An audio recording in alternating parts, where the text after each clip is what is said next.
जम्मू कश्मीर से एक बहुत बड़ी खबर आ रही है कि जम्मू कश्मीर के नौगांव में एक पुलिस स्टेशन में बहुत बड़ा धमाका हुआ और इस धमाके में कुल मिला के अभी तक 9 लोगों की मृत्यु हो चुकी है। धमाके के बाद उस पूरे के पूरे एरिया में आग लग गई और ऐसा लगा कि ये आतंकवादी हमला है, लेकिन शुरुआती जांच के बाद पता चला कि ये हमला आतंकवादी नहीं था, बल्कि इस स्टेशन में बहुत सारा विस्फोटक पदार्थ रखा हुआ था, जिसमें से मुख्य रूप से अमोनियम नाइट्रेट था। और इस अमोनियम नाइट्रेट को जब स्टेशन में मौजूद वहाँ के सुरक्षाकर्मी, फोरेंसिक साइंटिस्ट उसकी सैंपलिंग का काम कर रहे थे, मजिस्ट्रेट्स की उपस्थिति में, तो ऐसी स्थिति में क्या हुआ कि जब वो सैंपलिंग कर रहे थे तो कुछ गड़बड़ियाँ हुई या वो अमोनियम नाइट्रेट बहुत ज़्यादा अनस्टेबल था, जिसकी वजह से जो है ये अचानक से धमाका रात के करीब-करीब 11:30 बजे हो गया। और इन जो मृतक हैं, मृतकों में अगर आप देखेंगे तो उनमें एक टेलर का नाम भी शामिल है, जो लोकल टेलर था। और वो बताया जा रहा है कि वो जो अमोनियम नाइट्रेट था, क्योंकि वो 3000 किलोग्राम के आसपास अमोनियम नाइट्रेट वहाँ पे उन लोगों ने रिकवर किया था, जिसे फरीदाबाद से रिकवर करने के पश्चात यहाँ पर लाके रखा गया था पुलिस स्टेशन में। अब टेलर के पास काम था, टेलर उस वक़्त जो है इस अमोनियम नाइट्रेट को छोटे-छोटे पैकेट्स में रखने के लिए, बनाने के लिए, उसके लिए थैलों का निर्माण कर रहा था। और कुछ इसी दौरान कुछ गड़बड़ियाँ हुई जिसकी वजह से ये अचानक से एक्सप्लोज़न हो गया। तो अमोनियम नाइट्रेट के बारे में आजकल हमारे बारे में बहुत ज़्यादा क्यूरियोसिटी हो रही कि आखिर ये क्या चीज़ है? क्योंकि दिल्ली जो बम ब्लास्ट हुआ उसमें भी अमोनियम नाइट्रेट का नाम सामने आया। देखिए, अमोनियम नाइट्रेट होता क्या है, ये एक तरह का फर्टिलाइज़र है, एकदम सिंपल सी खाद। जैसे किसान यूरिया डालता है अपने खेतों में, वैसे ही खाद है अमोनियम नाइट्रेट, कोई अंतर नहीं। बस इससे क्या है, इससे पौधों को ताकत ज़्यादा मिलती है। और एक समय था आज से 20-25 साल पहले के वक़्त में अगर हम जाते हैं, तो अमोनियम नाइट्रेट कोई भी जाकर दुकान से परचेज़ कर सकता था। कोई दिक्कत वाली बात नहीं थी। आज भी अगर आप किसान हैं और अमोनियम नाइट्रेट नाम की खाद अपने खेत में डालना चाहें, तो आज भी आप अमोनियम नाइट्रेट को परचेज़ कर सकते हैं। बस शर्त कुछ है कि आपको इसके लिए रजिस्ट्रेशन कराना पड़ेगा और जिस दुकान से आप खरीद रहे हैं, वहाँ पर आपको अपनी पूरी जानकारी देनी पड़ेगी। और साथ ही साथ जो लाइसेंस दुकानदारी हैं, ऐसे दुकानदार जिनके पास लाइसेंस है, उन्हीं से आप ये अमोनियम नाइट्रेट परचेज़ कर सकते हैं। तो कुछ ऐसे रूल्स एंड रेगुलेशन बनाए गए हैं। गवर्नमेंट ऑफ इंडिया ने, जैसा कि कहा जाता है कि अमोनियम नाइट्रेट रूल 2012 में एक रूल लेकर आई थी। इस रूल के आने के बाद अमोनियम नाइट्रेट के पोज़ेशन, यानी कि आपके पास कितना अमोनियम नाइट्रेट है, इसके ऊपर कंट्रोल लगाएगा। पहले तो हम बोरियों में भर के लेते थे, लेकिन 2012 का जब ये रूल आया, तो उसके बाद ये कहा गया कि 5 किलोग्राम से नीचे अगर किसी व्यक्ति के पास अमोनियम नाइट्रेट पाया जाता है, तो ये बेसिकली एक खाद की तरह इसको ट्रीट किया जाएगा। It's just a fertiliser. लेकिन अगर 5 किलोग्राम से ज़्यादा अमोनियम नाइट्रेट किसी व्यक्ति के पास मिलता है, तो इसको फिर एक्सप्लोज़िव की तरह ट्रीट किया जाएगा और उस व्यक्ति पर एक्सप्लोज़िव एक्ट 1884 और बाकी भी जितने भी एक्ट्स लग सकते हैं, उन एक्ट्स के द्वारा कठोर से कठोर कार्रवाई की जाएगी। तो बेसिकली एक ऐसी तरह का केमिकल सब्सटेंस है, जो एक निश्चित क्वांटिटी के नीचे तो आपको फर्टिलाइज़र की तरह, एक नॉर्मल केमिकल की तरह बिहेव करता है, लेकिन जैसे ही क्वांटिटी इसकी सुपरसीड करती है, उस पर्टिकुलर क्वांटिटी से ऊपर जाता है, वैसे इसको एक्सप्लोसिव माना जाता है। तो ऐसा क्यों है? तो देखिए, अमोनियम नाइट्रेट का जो फ़ॉर्मूला है उसी में इसकी कहानी छिपी हुई है। नाम 2 शब्दों से मिलकर बना है, अमोनियम और नाइट्रेट। तो पहला हिस्सा इसका है अमोनियम, जिसे NH4 भी कहते हैं, और दूसरा हिस्सा है जिसे नाइट्रेट या NO3, जिसमें ऑक्सीजन के 3 मॉलिक्यूल लगे हुए हैं। अब देखिए, किसी भी चीज़ में विस्फोट करने के लिए या किसी भी चीज़ में आग लगाने के लिए 3 चीज़ों की ज़रूरत पड़ती है। पहली चीज़ फ्यूल चाहिए, ईंधन चाहिए, अगर ईंधन नहीं है तो आग ही नहीं लगेगी। दूसरी चीज़ ऑक्सीजन चाहिए, ऑक्सीजन नहीं है और केवल फ्यूल है तो भी आग नहीं लगेगी, तो फ्यूल के साथ ऑक्सीजन की ज़रूरत पड़ती है। साथ ही साथ इस फ्यूल को एक निश्चित तापमान तक गर्म करना पड़ता है, जिसे हम इग्निशन टेम्परेचर कहते हैं। जब ये तीनों चीज़ें मिल जाती हैं, फ्यूल, ऑक्सीजन और इग्निशन टेम्परेचर, तब आप दुनिया में किसी भी चीज़ में आग लगा सकते हैं। तो ज़ाहिर-सी बात है, अमोनियम नाइट्रेट भी इसी नियम से बंधा हुआ है। तो इसका जो अमोनियम वाला हिस्सा है, वो फ्यूल की तरह काम करता है, आधा हिस्सा ईंधन है।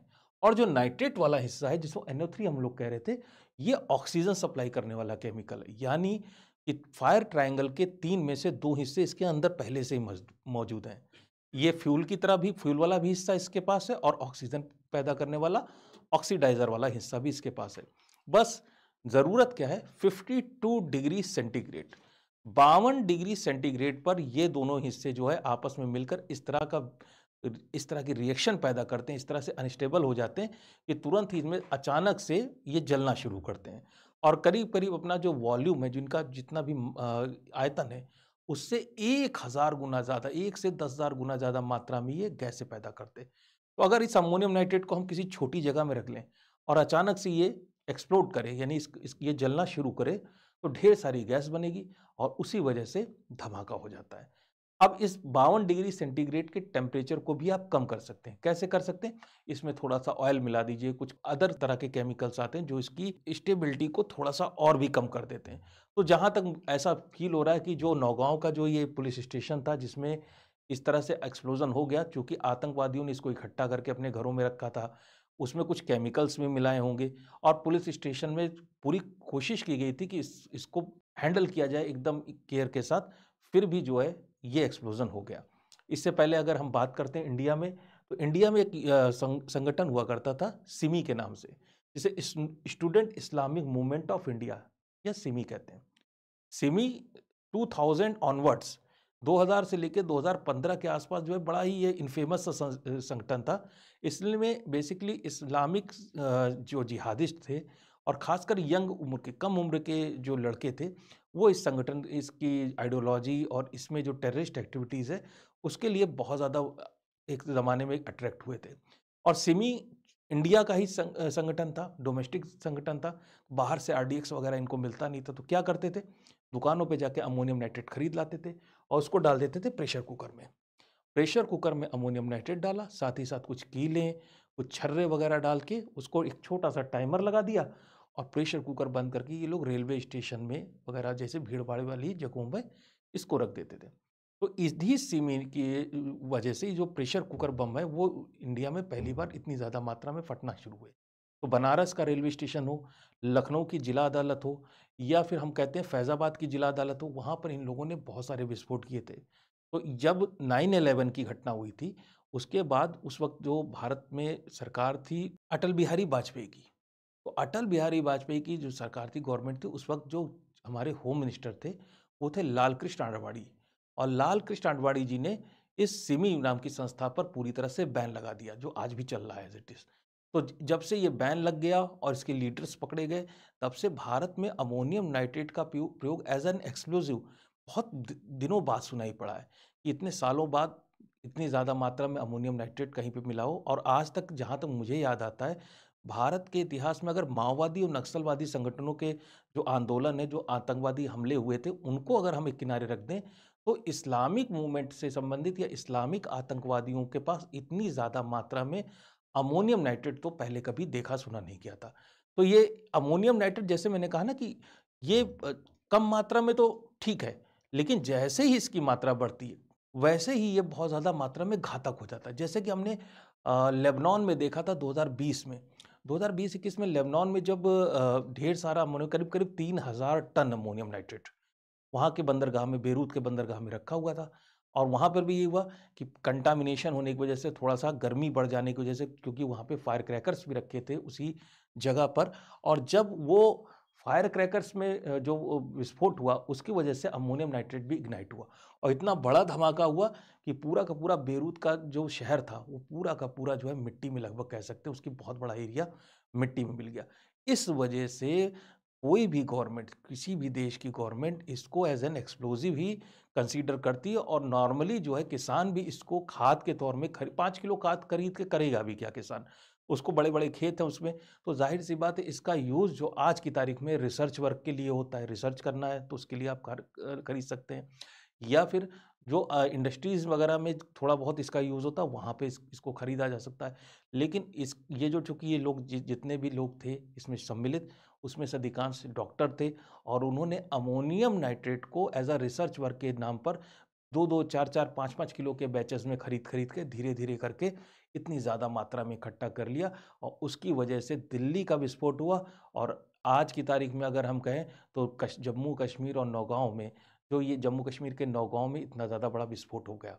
तो घटना तो दुखद है, लेकिन भारत की अखंडता और सुरक्षा को कायम रखने के लिए हमेशा सुरक्षा एजेंसियाँ चौबीसों घंटे मजबूत रहती हैं। भारत के सभी नागरिक उनके साथ खड़े हुए हैं। हमारा पूरा मॉरल सपोर्ट है हमारी सुरक्षा एजेंसियों के लिए उनका किए गए बलिदान को, उनकी लाइन ऑफ ड्यूटी में जो उनकी शहादत हो गई है, जो उन्होंने कुर्बानियाँ दी हैं, उसको ये देश कभी नहीं भूलेगा। तो ये था हमारा अमोनियम नाइट्रेट पे आज का लेक्चर। तो चलिए इस पर एक क्वेश्चन लगा कर देखते हैं। With reference to ammonium nitrate in India, consider the following statement. Ammonium nitrate के संदर्भ में निम्नलिखित कथनों पर विचार करिए। तो पहला स्टेटमेंट कर रहा, under the ammonium nitrate rule 2012, possession, sale and transport and storage of ammonium nitrate required a license issued by chief controller of explosive. यानी कि जो रूल हम लोगों ने बात की थी अमोनियम नाइट्रेट रूल्स 2012 के संदर्भ में, अगर इसको आपको पोजीशन करना है, इसको कैरी करना है, इसको परचेज करना है, तो यू नीड अ लाइसेंस। आपको लाइसेंस की जरूरत पड़ेगी। और लाइसेंस कौन जारी करेगा? चीफ कंट्रोलर ऑफ एक्सप्लोजिव नाम के ऑफिसर होते हैं, वो आपको लाइसेंस देके तभी आप इसको परचेज या पोजेस कर सकते हैं। दूसरा स्टेटमेंट कह रहा है ammonium nitrate is classified as an oxidiser and not as an explosive under normal condition. तो अभी हमने कहा था ना कि अमोनियम नाइट्रेट 5 किलो के नीचे तो एक्सप्लोजिव नहीं है, 5 किलो के ऊपर जो है वो एक्सप्लोजिव माना जाता है।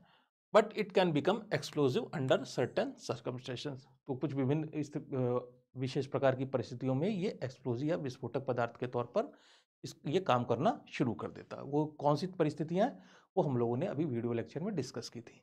तीसरा स्टेटमेंट कहता है the banned organisation Students Islamic Movement of India, जिसे हम सिमी के नाम से भी जानते थे, SIMI has been linked in the past with the attempt to illegally procure ammonium nitrate for improvised explosive devices. जो आईईडी नाम के बम होते हैं उनको बनाने के लिए सिमी ने अमोनियम नाइट्रेट का प्रयोग भूतकाल में कर चुकी है वो। ठीक है, तो ये 3 स्टेटमेंट्स हैं। चलिए देखते हैं इसमें से कौन कौन से स्टेटमेंट्स हमारे सही हैं।